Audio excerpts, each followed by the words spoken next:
Buonasera e benvenuti a questa edizione del telegiornale. Vediamo insieme i principali titoli. L'ennesima tragedia sul lavoro, a riposto un operaio cade da una impalcatura di 10 metri e muore, aveva 53 anni.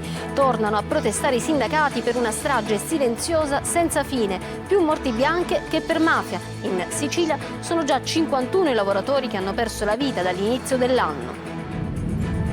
2 indagati per la morte del giovane Simone caduto in mare e ucciso dall'elica del gommone a Palermo. Omicidio colposo il reato ipotizzato dalla procura, sotto inchiesta l'amico alla guida dell'imbarcazione privo di patente nautica e il ragazzo che ha affittato il mezzo, ancora da chiarire le responsabilità del titolare della ditta di noleggio. Palermo arrestati 2 uomini armati dopo l'ultima sparatoria a Ballarò. Il fermo poche ore dopo il ferimento di Antonio Madonia, 49 anni. Le indagini diranno se quelle sono le armi fumanti. Intanto per loro sono scattati i domiciliari. Aggiudicata la gara di progettazione dei termovalorizzatori di Palermo e Catania, l'appalto dal valore di quasi 22 milioni di euro al raggruppamento temporaneo guidato dalla Crew SRL. Il presidente Schifani parla di obiettivo epocale per la gestione sostenibile dei rifiuti. Il misterioso relitto metallico che è stato ritrovato tra Lampedusa e Lampione. In arrivo il nucleo SDAI della Marina per analisi tecniche, escluse al momento presenze esplosive o radioattive. Verso la riapertura delle scuole, prime perplessità sui telefonini dei ragazzi da custodire negli armadietti. I presidi, responsabilità che non possiamo prenderci. Ad Agrigento, arte tra mito, storia e contemporaneità nella mostra di Giulio Paolini, pittore e scultore che espone in tutto il mondo. Calcio, il Catania ufficializza il prolungamento del contratto con il portiere Dini fino a giugno 2027, terza sconfitta consecutiva del Siracusa.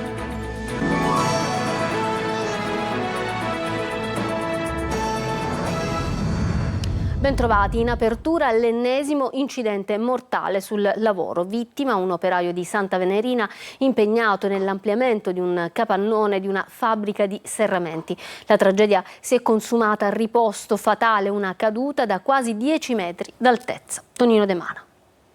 È precipitato da un'impalcatura mentre era impegnato all'ampliamento di uno stabilimento industriale. È morto così Salvatore Sorbello, 53 anni, operaio originario di Santa Venerina, vittima dell'ennesimo incidente sul lavoro, questa volta avvenuto in contrada Rovettazzo a riposto. La tragedia si è consumata intorno alle 8 del mattino all'interno di una ditta di serramenti per l'edilizia, la F, dove erano in corso gli interventi nell'area retrostante la fabbrica. Dall'impalcatura del capannone che vedete, l'operaio, impegnato insieme ad un collega, è precipitato al suolo facendo un volo di quasi 10 metri. Inutile ogni tentativo di rianimarlo. Sul posto personale del 118 i carabinieri delle stazioni di Giarre Riposto e i militari del nucleo ispettorato del lavoro che hanno avviato gli accertamenti per ricostruire la dinamica dell'incidente e verificare il rispetto delle normative sulla sicurezza nei luoghi di lavoro. Le indagini sono coordinate dalla Procura di Catania. Occhi lucidi e bocche cucite dietro il cancello della fabbrica, dove per tutta la mattinata sono stati effettuati controlli e verifiche da parte delle autorità competenti. Nel maggio scorso, sempre a Riposto, un operaio di Vittoria era rimasto coinvolto in un altro incidente sul lavoro, cadendo dal tetto di una fabbrica dolciaria e rimanendo gravemente ferito. E l'ennesima morte sul lavoro riaccende in Sicilia il problema sicurezza, soprattutto nei cantieri. I sindacati chiedono investimenti sulla prevenzione, come ci racconta Luca Ciliberti. I dati sono allarmanti, o meglio dovrebbero esserlo. Secondo l'INAIL in Sicilia sono oltre 15.000 le denunce per infortuni sul lavoro tra gennaio e luglio 2025. Catania è maglia nera con 4.447 casi, poi Palermo con 3.637. Dati che rispecchiano quelli dello stesso periodo dell'anno precedente. I decessi invece sono già 51. Lo scorso anno, tra gennaio e luglio 2024, erano 50, a testimonianza che da un anno all'altro si è fatto poco in termini di prevenzione.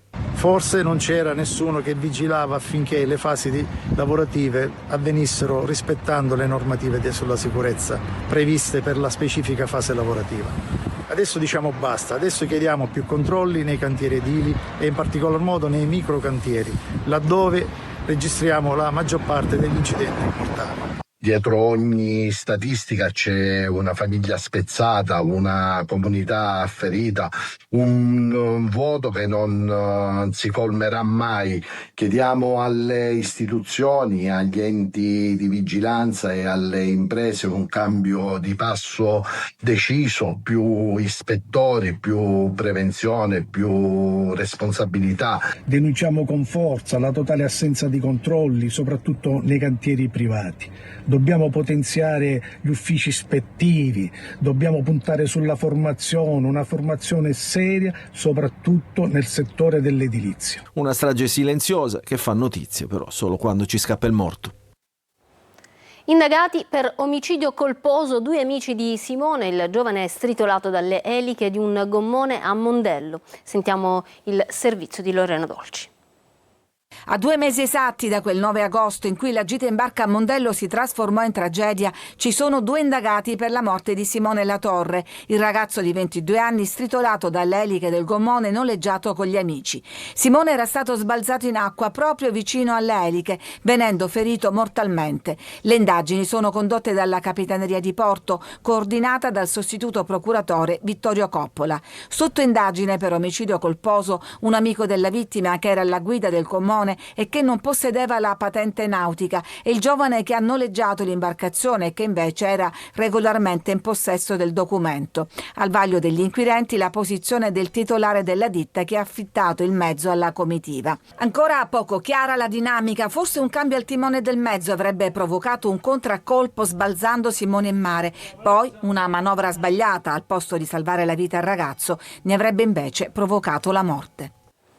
Il tentato omicidio a Ballarò di qualche giorno fa sono stati arrestati 2 fratelli trovati con le pistole in mano. Per gli investigatori prende corpo la pista passionale. Marco Gullà.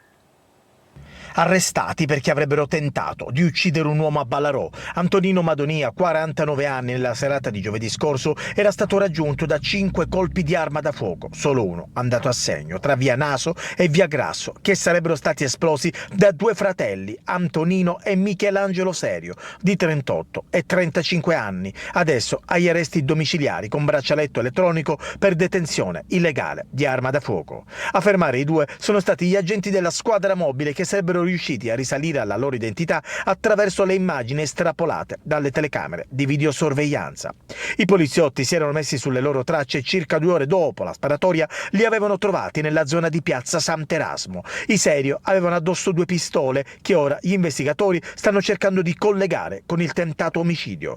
Madonia si trova fuori pericolo, gli investigatori al momento escludono la pista della droga e prende sempre più corpo la pista passionale. Sono in corso tuttora ulteriori accertamenti tra le analisi delle immagini riprese dalle telecamere sparse tra Ballarò e Sant'Erasmo e le indagini balistiche sul proiettile e il relativo calibro che ha colpito il 49enne. A Marsala sequestrati 19 scooter senza targa, scoperta anche una discarica abusiva nelle campagne. Gli scooter senza targa avevano anche il numero di telaio a Braso e sono stati sequestrati. A Palermo oggi presentata la Fondazione Antonio Montinaro. Sarà un nuovo presidio di legalità e sicurezza. Il ministro Piantedosi: in città cresce il senso civico. La presidente della Commissione Antimafia dice: andremo venerdì a Catania per dire che nessuna faida può mettere paura alla città e allo Stato. Gulla. Un nuovo presidio di solidarietà e legalità. È stata presentata oggi al Teatro Politeama di Palermo la Fondazione Antonio Montinaro, nata per volontà di Tina Montinaro, vedova del caposcorta del giudice Giovanni Falcone. Tra le mission della Fondazione quella di rafforzare il legame tra i cittadini e le forze dell'ordine, promuovendo il senso di comunità e la cultura della legalità. Antonio Montinaro, che era poliziotto e che è morto capace, questo lo sa tutto il mondo, però Antonio Montinaro era tanto altro. Era un ragazzo semplice, un ragazzo di cuore e stava sempre a disposizione per gli altri e l'ha dimostrato poi, no? Facendo quella scelta. A togliere il velo alla fondazione anche il ministro dell'Interno Matteo Piantedosi, che sul palco è tornato a parlare di sicurezza nel capoluogo. C'è una città che è molto preoccupata per esempio per temi di sicurezza urbana cosiddetta, no? Di sicurezza legata ad episodi che ahimè ci sono anche in altre città, di bande giovanili che si confrontano, spaccate sui negozi. insomma, un modo disordinato di vivere la città. Adesso non mi fraintendete, il fatto che però ci sia una sensibilità cresciuta su questi temi, perché insomma, le autorità istituzionali vengono molto pressate, insomma, sulla necessità di trovare una soluzione. Allarme sicurezza che riguarda anche Catania. Venerdì la riunione della Commissione Antimafia. Andiamo a Catania per dimostrare che nessuna nuova faida o eventuale nuova faida, perché sono obbligata a sottolinearlo, può mettere paura allo Stato e alla città di Catania. Aggiudicata la gara per la progettazione e il piano economico dei termovalorizzatori in Sicilia che sorgeranno a Catania e Palermo. L'impresa avrà 150 giorni per consegnare il piano e poi un anno di tempo per aprire i cantieri. Sentiamo il punto da Manlio Viola. La guerra dei dossier sul piano rifiuti inviati alla Corte dei Conti sia dalla Regione per rispondere ad alcune osservazioni che dagli ambientalisti che puntano a paralizzare tutto non ferma le procedure per la costruzione dei termovalorizzatori. È stata aggiudicata proprio oggi infatti la gara per la progettazione dei 2 impianti che sorgeranno a Bellolampo del Palermitano e nell'area industriale del Catanese. L'appalto del valore di quasi 22 milioni di euro, oltre alla progettazione di fattibilità tecnico-economica, prevede anche il coordinamento della sicurezza in fase di progettazione e la redazione della relazione geologica, oltre al piano economico-finanziario di massima. Ad aggiudicarsela è stato un raggruppamento di imprese guidato dalla CRIU SRL. Le risorse complessive destinate alla realizzazione dei 2 impianti provengono dall'accordo per la coesione siglato a maggio del 2024 tra il presidente Schifani e il presidente del Consiglio Meloni e ammontano a 800 milioni di euro. Il piano dovrà essere completato e consegnato alla Regione entro 150 giorni dall'inizio delle attività, che avverrà a breve. Seguiranno le gare per la progettazione esecutiva, la costruzione e la gestione delle opere. Si tratta di un altro grande passo verso la realizzazione dei 2 impianti strategici, commenta il presidente della Regione Renato Schifani. Il cronoprogramma complessivo prevede l'avvio dei lavori entro settembre del prossimo anno, il 2026. Le opere di costruzione dureranno poi 18 mesi e si conta che gli impianti entrino in funzione nel corso del 2028. Ancora sbarchi a Lampedusa, 685 migranti arrivati in 24 ore. La maggiore delle Pelagie torna dunque sotto pressione.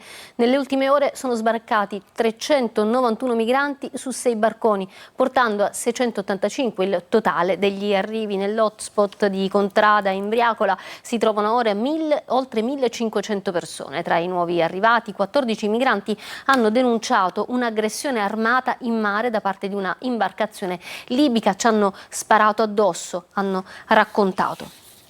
E arrivano i palombari della Marina addetti allo sminamento a Lampedusa, appunto per rimanere da quelle parti, per analizzare appunto il relitto trovato in acqua sabato pomeriggio. Non sarebbe un missile e non ci sarebbero esplosivi, ma i sommozzatori dovranno capire di cosa si tratti. Manlio Viola. Si tinge sempre più di giallo la vicenda del presunto missile ritrovato nelle acque a largo di Lampedusa. Domani sulla maggiore delle isole Pelagie sbarcherà il Nucleus DAI della Marina Militare proveniente da Augusta. Lo annuncia il sindaco Filippo Mannino, secondo il quale dovranno essere effettuate verifiche tecniche per comprendere la natura dell'oggetto e la sua potenziale pericolosità. Il Nucleus DAI infatti ha proprio questo compito, come dice lo stesso acronimo, ovvero sminamento e difesa antimezzi insidiosi. L'oggetto in questione, subito classificato come missile israeliano per effetto delle scritte in arabo sopra la carcassa, secondo il ministro della difesa Guido Crosetto invece non sarebbe un'arma, ma più probabilmente una parte di un satellite precipitato nel mare Mediterraneo. Le uniche cose certe fino ad ora sono legate al ritrovamento fra Lampione e Lampedusa di un relitto cilindrico metallico di circa 5 metri con un diametro di 1,5 metri. L'oggetto è stato rinvenuto sabato pomeriggio. Il nucleo dovrà preliminarmente analizzare l'oggetto per comprendere di cosa si tratta, ma già le prime verifiche effettuate dalla Guardia Costiera hanno escluso la presenza di esplosivi, così come non risulta alcun segnale di radioattività. I palombari della Marina lo tratteranno comunque come un oggetto pericoloso fino a quando non sarà chiaro il mistero. Sempre più agenti lasciano la polizia penitenziaria. A Siracusa, nel carcere Cavadonna, è partito lo stato di agitazione. Non si può lavorare così. Il governo intervenga subito e l'allarme lanciato al nostro TG è raccolto da Francesco Loi.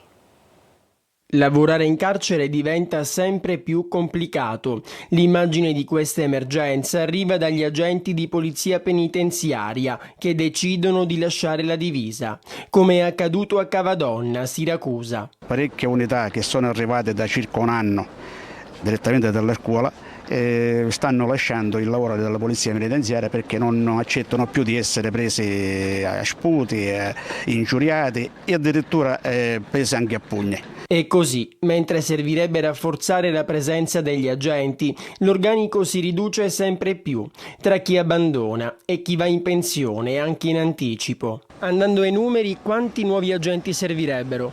Allora, per quanto riguarda Siracusa, perché parliamo a livello provinciale, già ne servirebbero circa 60-70, da Augusta ne servono sicuramente 70, a Noto ce ne vorrebbero una trentina. Le aggressioni sono all'ordine del giorno, con i detenuti violenti che però, a dire del sindacato, restano impuniti. A Cavadonna è stato proclamato lo stato di agitazione, ma la situazione non cambia negli altri penitenziari dell'isola. Allora, noi al governo chiediamo due cose molto semplici e concrete. Uno, che l'aumento di organico sia legato al recupero delle unità, non solo che sono in pensione, ma quelle che servono per gestire gli istituti. Due, per quei detenuti aggressivi, creare un istituto ad hoc o più istituti ad hoc dove mandare personale specializzato a poter gestire questo tipo di detenuti. A pochi giorni dall'inizio della scuola i presidi sono chiamati ad applicare il divieto di utilizzo dei cellulari in classe. Partono già le prime perplessità tra i dirigenti che dicono è un sovraccarico di responsabilità e gli studenti invece cosa ne pensano? È andata a scoprirlo per noi Lorena Dolci. Passiamo molto tempo al cellulare e questo non è proprio un bene e quindi per me sarà un'ottima cosa anche per passare più tempo con i compagni, per conoscerci, eccetera, eccetera. Non tutti saranno così sereni come gli studenti dei corsi zero del liceo Ospedalieri al primo approccio con greco e latino. Per quegli adolescenti che sullo schermo trascorrono ore e ore, la separazione sarà dura ma obbligatoria. La circolare del ministro Valditara non lascia dubbi. Cellulari banditi anche alle superiori, non solo durante le lezioni, ma anche per la ricreazione. Alle singole scuole il compito di attrezzarsi autonomamente.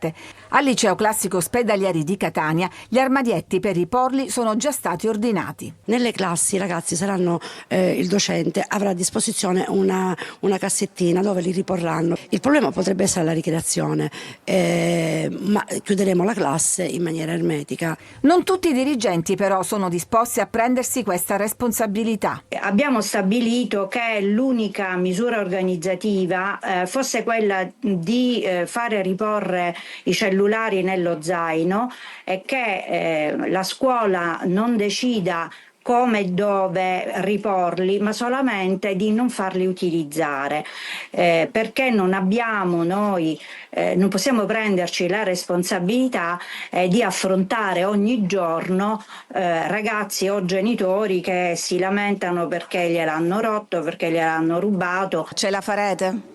Ce la farete, certo, ma anche perché alcuni di noi non siamo dei dipendenti dei cellulari, non è che è la nostra bombola di ossigeno, possiamo perfettamente farcela, anzi è meglio. Lo spettacolo adesso è anche l'arte, la classicità di Akragas incontra la modernità. Al Museo Pietro Griffo esposta l'opera contemporanea di Giulio Paolini, simbolo di un dialogo senza tempo tra mito, storia e creatività. Davide Sardo. L'antico ed il contemporaneo si sfiorano in un dialogo senza tempo. Un filo invisibile che unisce la bellezza di Akragas di 2000 anni fa alla modernità di Agrigento.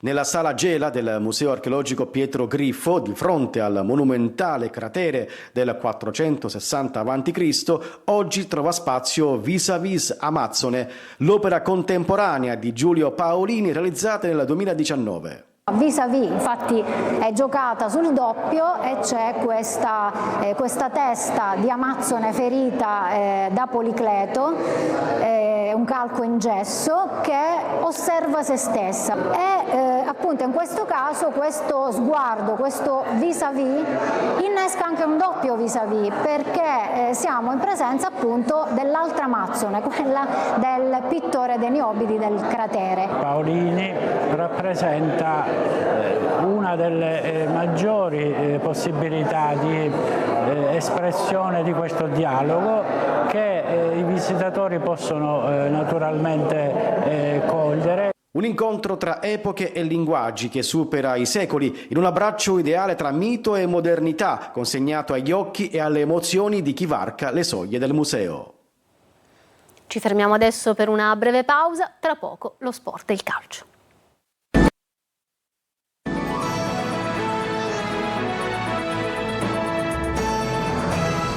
Ritorniamo in studio con lo sport, il calcio. Il portiere del Catania Dini ha prolungato il suo contratto con il club etneo fino al giugno del 2027, un accordo già trovato da tempo ma ufficializzato oggi in un momento caratterizzato anche dalle grandi parate dell'estremo difensore rossazzurro Marco Carli. Un portiere, una garanzia, nello spogliatoio e fra i pali. Andrea Dini prolunga col Catania e sarà l'estremo difensore dei rossazzurri fino al 30 giugno del 2027. La società e l'entourage del giocatore avevano trovato l'accordo a luglio in pochissimi minuti, ma per la formalizzazione si è attesa la fine del mercato. Formalizzazione che è arrivata puntualmente, come afferma il vicepresidente Grella nella nota del club, prima della partita con il Monopoli. Intesa ufficializzata adesso, fra parentesi dopo l'ennesima parata determinante di Dini. Quella su Fall sabato al Massimino va inquadrata nel momento della partita e non nel contesto del risultato finale. Si era sull'1-0 per il Catania nell'unico periodo della gara in cui i pugliesi avevano preso il sopravvento. Anche nel convulso finale di Cava, Dini ha compiuto un intervento strepitoso su Orlando. Insomma, se il Catania è in testa a punteggio pieno lo deve anche al suo portiere, il cui valore era chiaro al club, come detto già da tempo. E Dini rappresenta fondamenta solide su cui basare il futuro anche per attaccamento alla maglia, come dimostrato ad esempio a Pescara dopo l'uscita dai play-off, con quelle lacrime che si sono trasformate nei sorrisi di questa prima parte di campionato. Terza sconfitta consecutiva invece per il Siracusa, che cade a Cerignola, Retusei in vantaggio con Pacciardi, poi il crollo e la rimonta dei pugliesi. Petrolito. Gli azzurri fanno la partita per più di un'ora, illudono con Pacciardi ma vengono ribaltati da Cuppone e compagni, rimediando così il terzo KO in campionato. Al Monterisi di Cerignola il Siracusa si dimostra forte ma fragile. Non bastano la buona prestazione nel primo tempo ed il vantaggio maturato in una via di ripresa. La squadra di Turati conferma infatti le difficoltà difensive e torna a casa ancora una volta a mani vuote. Gli Aretusei partono forte, al quinto Guadagni sfiora il gol dopo un disimpegno sbagliato di Greco, ma il suo sinistro termina alto. All'11ª occasione clamorosa per Puzzone, che supera il portiere ma trova il salvataggio sulla linea di Cocoricchio. Il Siracusa preme al 32esimo e continua a sfiorare la rete con un destro che esce di pochissimo. La risposta dei padroni di casa arriva al 35esimo con Cuppone fermato da un ottimo Bonucci. Lo stesso il copione nella ripresa, ma il gol degli azzurri è nell'aria e arriva al 51esimo. Punizione di Candiano, Pacciardi controlla e batte Greco con un destro preciso. Vantaggio meritato che però dura solo fino al 57esimo, quando Martinelli pesca Cuppone in profondità con l'attaccante che stavolta non sbaglia e firma l'1-1 dell'Audace. Il Siracusa reagisce subito, con Valente su punizione, ma Greco si allunga e salva. Poi al 76esimo Emmausto punisce la prima vera distrazione della retroguardia retusea, con un colpo di testa imparabile che vale il gol del 2-1. Nel finale il calo che non ti aspetti, col Siracusa interamente sbilanciato in avanti e l'Audace che chiude i conti in contropiede.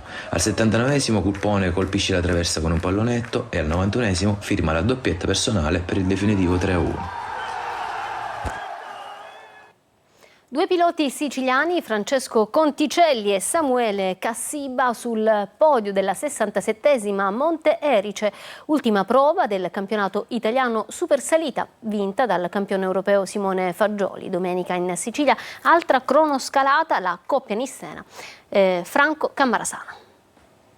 Simone Fagioli, sempre lui, il toscano pluricampione europeo ed italiano a bordo della super tecnologica nuova Proto NP, ha scritto per la 12ª volta il suo nome nell'Almo d'Oro della Monte Erice, ultima delle 7 prove del campionato italiano supersalita. Anche l'edizione di quest'anno della cronoscalata, la numero 67, non ha tradito le aspettative della vigilia. Il bel tempo ha consentito ai piloti di spingere al massimo lungo gli impegnativi tornanti dei 5.730 metri del tracciato, molto impegnativo sul piano tecnico ma anche affascinante sul piano ambientale, con sullo sfondo il Golfo di Bonaggia e il Monte Cofano. Sebbene i giochi fossero già fatti per l'assegnazione dei titoli italiani di alcune categorie, la gara ha visto ugualmente la partecipazione di oltre 270 piloti provenienti da tutta Italia, perché cimentarsi sui tornanti ericini è un appuntamento da non mancare.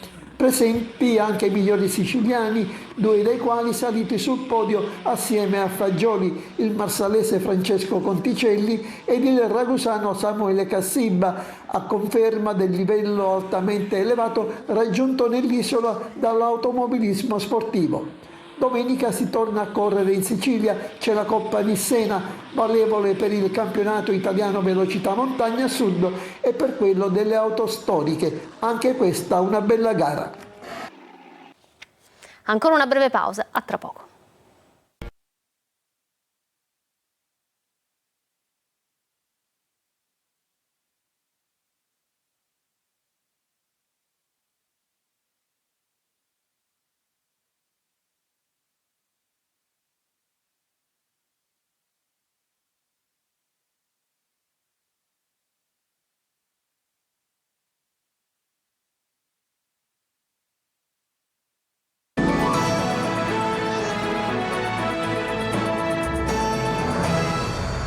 Rientriamo in studio, grazie dunque per essere stati con noi. Questa edizione del telegiornale finisce qui. Da parte mia e dei tecnici della regia un buon proseguimento di serata. Arrivederci.